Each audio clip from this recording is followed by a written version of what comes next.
شب قدر وقت بارونه، یه کوه قصه روشونت باشه،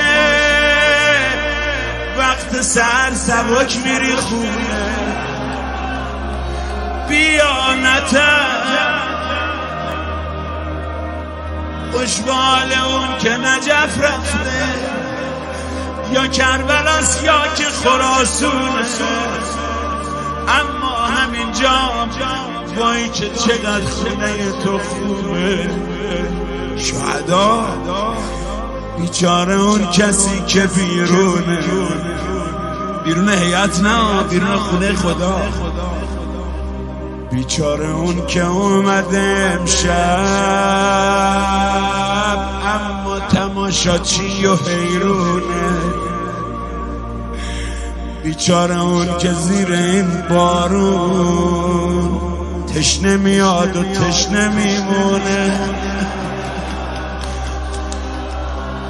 چتر تو کنار بنداز، بارون رحمت داره میاد. من نمیخوام دوباره برگردم، پشت سرم همش بیابونه. هیچی ندارم ای خدا غیرت این دل خسته ای که داغونه. خودم نشستم این میونم، دلم نجف میونه ایمون. آی خدا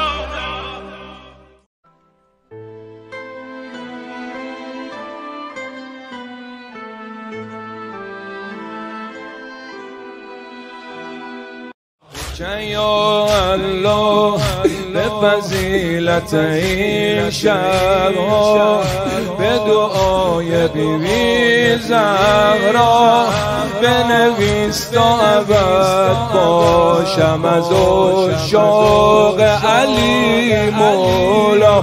که یا الله به فضیلت این شب به دعای بیبی زهرا بنویس تا ابد باشم از عشاق علی مولا. بازم اومدم من در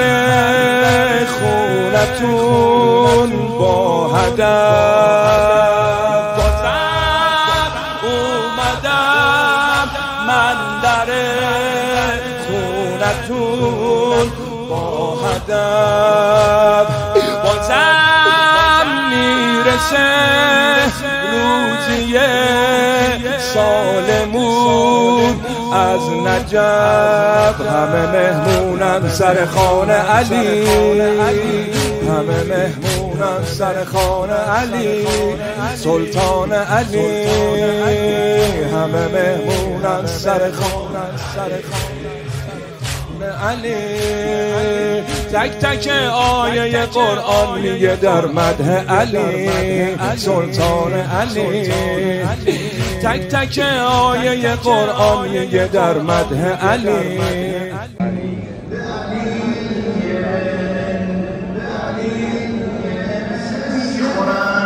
به حق امام سجاد خدایا همه بیماران را شفای عاجل و کامل کرامت فرما. به محمد ابن علی، به محمد ابن علی، به محمد ابن علی، به محمد ابن علی، به محمد ابن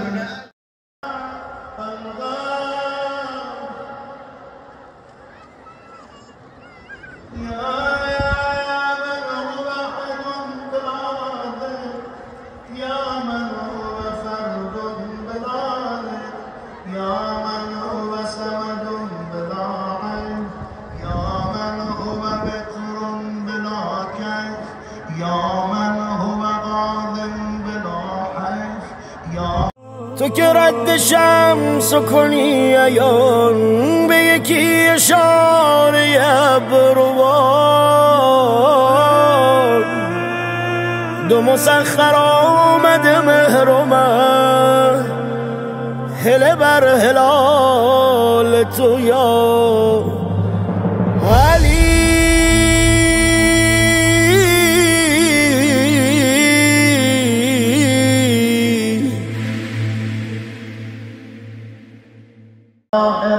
غير مغفور يا رافعا غير مرفوع يا حافظا غير محفوظ يا ناصرا غير منصور يا شاهدا غير غائب يا قريبا غير لا يدوم الا ملكه يا من لا سلطان إلا سلطانه يا من وسعت كل شيء رحمته يا من سبقت رحمته غضبه يا من أحاط بكل شيء يا ذا العزة الرافعة يا ذا الكرامة الطاهرة يا ذا العزة الظاهرة يا